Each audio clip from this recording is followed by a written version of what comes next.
Welcome to the deep dive. Let's jump right in today. We're tackling something lots of English language learners find tricky. The writing part of the FCE exam. Especially crafting a really good book review. That's our focus, right? Exactly. That blank page, it can be a bit intimidating in an exam setting. It really can. But, having a solid approach, a clear process, makes a huge difference. That's what we're aiming for today. We've dug into some material from English Voice Club, and the mission is simple. Pull out a clear, step-by-step way to write a book review that, well, gets you the best possible marks. Sounds good. A reliable guide to hitting all the right points for the examiners. So, where do we start? What's step one? Step one, and it's crucial, is really understanding the question properly, reading it carefully. It sounds basic, doesn't it? But honestly, it's where people often slip up right at the beginning. Yeah, because for FCE writing, they're marking you on content, organization, language, and communicative achievement. We'll touch on the others, but let's nail the content first. Right, because the official mark scheme for content, it says something like, all content is relevant and the reader is fully informed. That's the goal. Fully informed. Yeah. Okay, so let's take a typical question, like the one in our source. Have you read a book recently that you couldn't put down? Write a review of the book. Say why you liked it and who you would recommend it to. The best reviews will be published in the magazine. Okay, so breaking that down, what absolutely has to be in that review? What are the non-negotiables? Well, first, it's a review, so you need to mention the book itself, title, author, maybe the genre. The basics. What else? Then you have to explain why you liked it. What made it unput-downable for you? Okay, reasons for liking it. And the third part. And finally, who you'd recommend it to. Who's the target audience for this book, in your opinion? Right, so review the book, say why you liked it, say who you'd recommend it to. 3 clear things. Seems straightforward enough. It does, but interestingly, the source notes that a lot of candidates don't actually get full marks here on content. Really? Why is that, do you think? Often it's about how well they cover those points. Not just ticking boxes, but really informing the reader. Ah, okay. So how do we make sure we do get those full 5 marks for content? What's the secret? Well, first, cover everything the question asks for. Don't leave any part out. Sounds simple, but easily done under pressure. All right, cover it all. Second, try to cover the points fairly equally. You don't need a word counter for each point, but, give each part roughly similar attention. Don't write loads about the plot and then just one sentence on the recommendation. Balance, okay. Makes sense. Third, and this is key, support your ideas. Give reasons, give details. Don't just say, I liked the characters. You need to explain why, like what was interesting about them. Exactly. Mention their development or maybe a specific relationship, something concrete. And finally, relevance. Only include stuff that actually answers the question. Don't go off on tangents, even if they seem interesting about the author's life or something. Precisely. Stick to the task. Okay, so that's content covered. We know what needs to go in. Yeah. What's the next step to make sure it flows well and makes sense? The next absolutely vital stage is planning. Ah, the plan, like having a map before you start a journey. Exactly that. You wouldn't just start driving randomly, would you? For FCE Part 2, you've got 40 minutes total. Spending, say, 5 or even 10 minutes on a quick plan is time incredibly well spent. I agree. And planning doesn't just help with content, does it? It helps with the structure, the organization score, too. Absolutely. A good plan directly feeds into a well-structured, coherent piece of writing. Examiners like structure. So when we're planning, what kind of things should we be thinking about? Good question. You should consider the language style. Is it formal, informal, neutral? For a book review in a magazine, probably neutral is best. Okay, neutral tone. What else? Does it need a title? For a review, yeah, a title's probably a good idea. Subheadings. Probably not necessary for this kind of task. Right. Keep it simple. And the big one. How are you going to organize the text? Paragraphs. Yes, paragraphing. How will you structure it? What goes where? And do you need, like, a formal intro and conclusion, like an essay? Which you probably don't for a review, right? Generally, no. Not a separate formal intro-conclusion. The structure itself should guide the reader in and out. Also, think about the specific language you'll need, vocabulary for describing books, making recommendations, that sort of thing. Okay. So can we sketch out a simple paragraph plan for that sample question? What might that look like? A common effective structure is 4 paragraphs.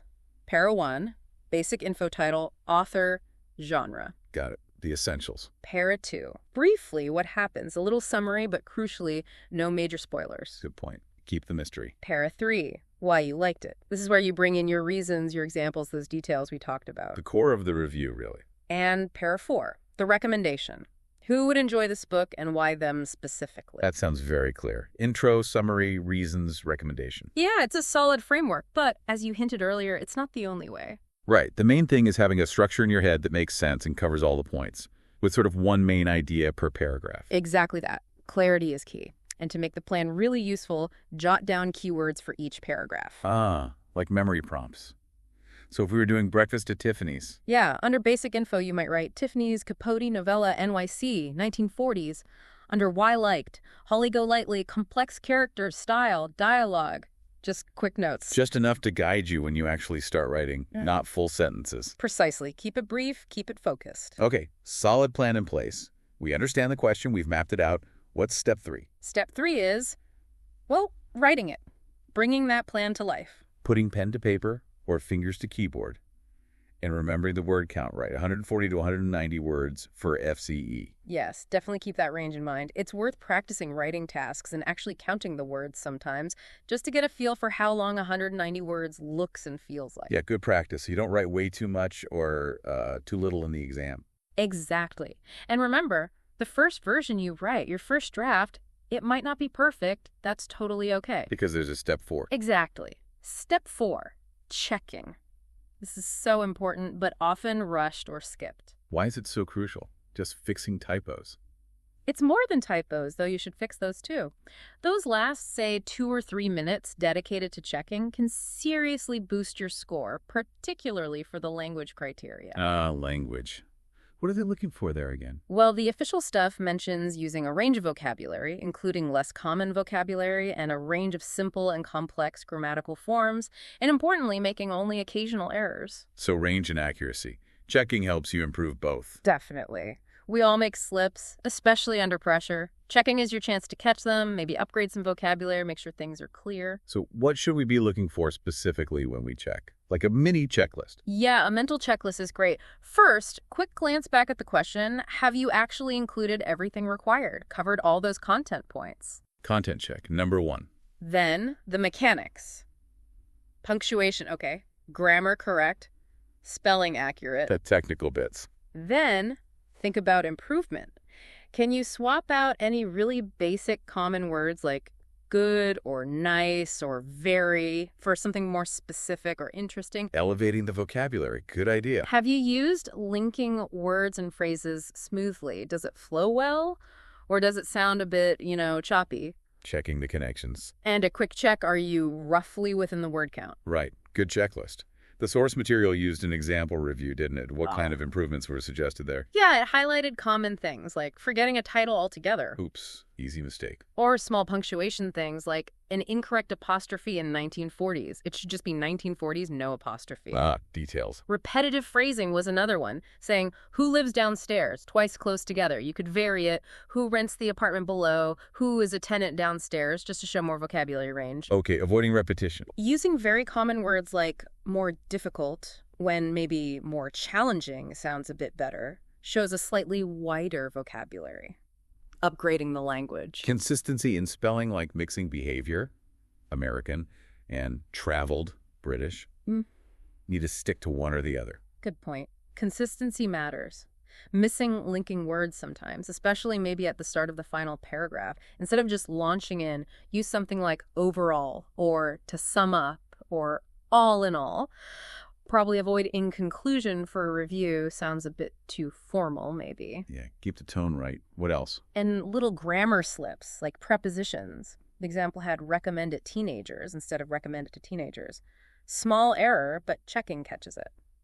Those tricky prepositions. So checking really allows you to polish it up. Exactly. It's that final polish that can lift your score. Okay, let's recap the process then. 4 key steps for a great FCE book review. First, understand the question. Really understand it. Second, plan your answer. Right. Map it out. Third, write it, keeping the requirements and word count in mind. And fourth, check it. Check and refine your work carefully. understand, plan, write, check. A solid process. And this isn't just for FCE book reviews. This whole approach, understand, plan, write, check. It works for pretty much any writing task. CAE, CPE, essays, reports, even email sometimes. That's a great point. It's a transferable skill. Learning this process helps your writing overall, not just for one specific exam task. Definitely. It encourages clarity, structure, and accuracy. So, as a final thought for you listening, Yeah. think about how you could apply this structured approach elsewhere. Maybe not just in language learning, but other tasks. Understanding the goal, making a quick plan, doing the work, and then reviewing it briefly. It's about being methodical and sort of deliberate in how you approach things, isn't it? Rather than just diving in. A really useful mindset. Absolutely. Something to think about. Well, that wraps up our deep dive for today. Until next time.